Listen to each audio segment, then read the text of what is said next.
Bismillahirrahmanirrahim. Assalamualaikum warahmatullahi wabarakatuh.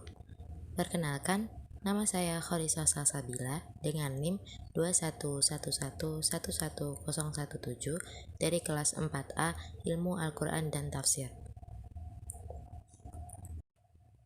Pada video ini, saya akan menjelaskan sedikit tentang Al-Quran dan pelestarian lingkungan. Video ini dibuat untuk memenuhi tugas ujian akhir semester mata kuliah Kajian Al-Quran Digital. Istilah lingkungan hidup secara baku, baik dari aspek ajaran maupun tradisi keilmuan Islam, tidak terdapat dalam konsep yang konkret, seperti konsep lingkungan yang telah disadarkan dalam kerangka definisi, batasan, dan pengertian ilmuwan. Namun, isyaratnya jelas di dalam Al-Quran. Konseptualisasi lingkungan dalam Islam merupakan pemahaman rasional terhadap ayat-ayat kauniyah yang terbentang di hadapan manusia. Di samping itu, ayat-ayat qauliyah yang cenderung menjelaskan tentang alam dan seluruh isinya. Keberadaan alam dan seluruh benda-benda yang terkandung di dalamnya merupakan suatu kesatuan yang tidak dapat terpisahkan. Secara keseluruhan saling membutuhkan dan saling melengkapi kekurangannya. Kelangsungan hidup dari setiap unsur kekuatan alam yang di dalamnya saling mendukung sehingga ia disebut alam secara keseluruhan. Alam dan apa-apa yang ada di dalamnya seperti tumbuh-tumbuhan dan binatang, termasuk manusia dan benda mati yang ada di sekitarnya, serta kekuatan alam lainnya seperti angin, udara, dan iklim hakikatnya adalah bagian dari keberadaan alam. Atas dasar keterkaitan makhluk yang satu dengan yang lain dalam satu sistem kehidupan ini, terbentuk suatu sistem kehidupan yang disebut ekosistem. Ciri-ciri adanya ekosistem adalah berlangsungnya pertukaran dan transformasi energi yang sepenuhnya berlangsung di antara berbagai komponen dalam sistem itu sendiri atau dengan sistem lain di luarnya. Energi pada setiap makhluk hidup dibutuhkan oleh makhluk hidup yang lain untuk menyebabkan terjadinya kelangsungan hidup. Dalam Islam, saling keterkaitan ini merupakan salah satu tujuan pencintaan Allah Subhanahu wa Ta'ala, sebab Allah menciptakan sesuatu dengan tidak sia-sia atau dengan suatu tujuan. Adanya keterkaitan menyebabkan terjadinya dinamisasi yang lebih mantap, seimbang dan harmonis dalam kawasan lingkungan hidup. Kestabilan dan kedinamisasian dalam lingkungan terletak pada upaya pengelola dan melestarikan komponen hidup lainnya. Kemudian melanjutkannya dengan melihat apa kaitan ketermanfaatannya pada populasi lain. Pengelolaan dan kelestarian lingkungan hidup erat hubungannya dengan mendudukkan keseluruhan komponen lingkungan hidup secara kodrati. Bagaimana perspektif Al-Quran terhadap pelestarian hidup? Inilah permasalahan yang akan dikaji dalam video ini.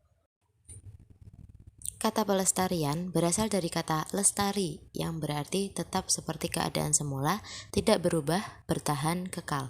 Kemudian mendapatkan tambahan pe dan akhiran an menjadi pelestarian yang berarti proses, cara, perbuatan, melestarikan, perlindungan dari kemusnahan dan kerusakan, pengawetan, konservasi, pengelolaan sumber daya alam yang menjamin pemanfaatannya secara bijaksana dan menjamin kesinambungan persediaannya dengan tetap memelihara dan meningkatkan kualitas nilai dan keanekaragamannya. Sedangkan lingkungan hidup berarti satu, kesatuan ruangan dengan semua benda, daya keadaan, dan makhluk hidup termasuk manusia dan perilakunya yang mengaruhi peri kehidupan dan kesejahteraan manusia serta makhluk hidup lainnya. Lingkungan di luar suatu organisme yang terdiri atas organisme hidup seperti tumbuhan-tumbuhan, hewan, dan manusia. Lingkungan hidup tidak saja bersifat fisik seperti tanah, udara, air, cuaca, dan sebagainya, namun dapat juga berupa sebagai lingkungan kemis maupun lingkungan sosial. Lingkungan sosial meliputi antara lain semua faktor atau kondisi di dalam masyarakat yang dapat menimbulkan pengaruh atau perubahan sosiologis, misalnya ekonomi, politik, dan sosial budaya. Lingkungan meliputi yang dinamis, hidup, dan yang statis atau mati. Lingkungan dinamis meliputi wilayah manusia, hewan, tumbuh-tumbuhan. Lingkungan statis meliputi alam yang diciptakan Allah dan industri yang diciptakan manusia. Alam yang diciptakan Allah meliputi lingkungan bumi, luar angkasa dan langit, matahari, bulan, dan tumbuh-tumbuhan. Industri ciptaan manusia meliputi segala apa yang digali manusia, dari sungai-sungai, pohon-pohon yang ditanam, rumah yang dibangun, peralatan yang dibuat yang dapat menyusut atau membesar untuk tujuan damai atau perang. Pada video ini saya mengkhususkan pembahasan ke salah satu komponen lingkungan hidup, yaitu flora. Kata flora dalam Kamus Bahasa Indonesia diartikan dengan segala tumbuh-tumbuhan yang terdapat dalam suatu daerah atau di suatu masa. Istilah ini kemudian dipakai untuk seluruh jenis tumbuhan dan tanaman.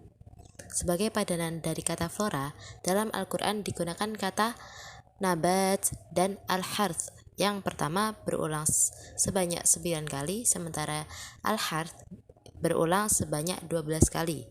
Nabat berarti tumbuh-tumbuhan dan al-harthu berarti tanaman.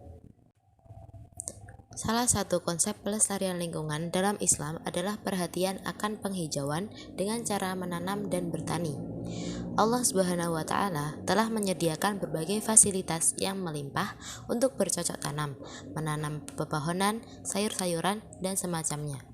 Hal ini diungkapkan secara tegas dalam Quran Surat Al-An'am ayat 99 yang berbunyi, A'udzu billahi minasyaitonir rajim.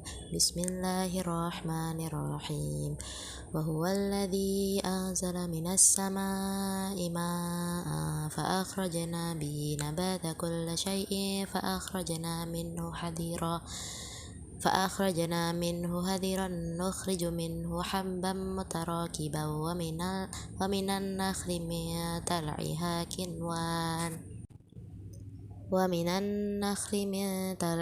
kinwan daniyatu wa jannatin min a'nabin wa zaituna wa rumana mushtabihan wa ghairu mutasyabih. Unzuru ila thamarihi idza athmara yan'ihi inna fi dzalikum laayatil liqaumin yu'minun. Shadaqallahul adzim.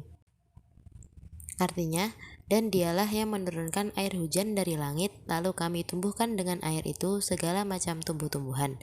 Maka kami keluarkan dari tumbuh-tumbuhan itu tanaman yang menghijau, kami keluarkan dari tanaman yang menghijau itu butir-butir yang banyak, dan dari mayang kurma mengurai tangkai-tangkai yang menjulai, dan kebun-kebun anggur, dan kami keluarkan pula zaitun dan delima yang serupa dan yang tidak serupa. Perhatikanlah buah-buahnya di waktu pohonnya berbuah, dan perhatikan pula kematangannya. Sesungguhnya pada yang demikian itu ada tanda-tanda kekuasaan bagi orang-orang yang beriman. Ada dua pertimbangan mendasar dari upaya penghijauan ini, yaitu yang pertama pertimbangan manfaat, yang kedua yaitu pertimbangan keindahan. Maka dapat dilihat pada ungkapan kebun-kebun yang sangat indah, yang berarti menyejukkan jiwa, mata, dan hati ketika memandangnya. Setelah Allah Subhanahu wa Ta'ala memaparkan nikmat-nikmatnya, baik berupa tanaman, kurma, zaitun, buah delima, dan semacamnya, Dia melanjutkan firman-Nya, Unzuru ila thamarihi idza athmara wa yan'ah. Itu, lihatlah, perhatikanlah buahnya di waktu pohonnya berbuah, dan perhatikan pula kematangannya. Imam Al-Qurtubi mengatakan dalam tafsirnya, bertani bagian dari fardu kifayah, maka pemerintah harus menganjurkan manusia untuk melakukannya. Salah satu bentuk usaha itu adalah dengan menanam pohon. Dalam hadis Rasulullah juga bersabda, Rasulullah SAW bersabda, tidaklah seorang muslim menanam tanaman, kemudian tanaman itu dimakan oleh burung, manusia, ataupun hewan, kecuali baginya dengan tanaman itu adalah sedekah. Al-Quran sebagai hudal linnas sudah barang tentu bukan hanya petunjuk dalam arti metafisis atau eskatologis, tetapi juga menyangkut masalah-masalah praktis kehidupan manusia di alam dunia sekarang ini, termasuk di dalamnya patokan-patokan dasar tentang bagaimana manusia menyantuni alam semesta dan melestarikan lingkungan sekitarnya. Energi pada setiap makhluk hidup dibutuhkan oleh makhluk hidup yang lain yang menyebabkan terjadinya kelangsungan hidup. Dalam Islam, saling keterkaitan ini merupakan salah satu tujuan penciptaan Allah, sebab Allah menciptakan sesuatu dengan tidak sia-sia. Persepsi Al-Quran ini sebagai isyarat adalah keteraturan yang harus dijaga oleh setiap makhluk hidup dalam satu sistem dan apabila sistem itu terganggu, menyebabkan porak-porandanya makhluk hidup yang kokoh dan tergantung pada ekosistem. Wallahu a'lam bishawab. Mungkin hanya itu saja yang dapat saya sampaikan dalam video ini. Masih banyak kekurangannya, saya mohon maaf dengan sebesar-besarnya. Semoga bisa menjadi bahan pelajaran bagi kita semua. Terima kasih sudah bersedia mendengarkan dan melihat video ini. Akhirul kalam, wassalamualaikum warahmatullahi wabarakatuh.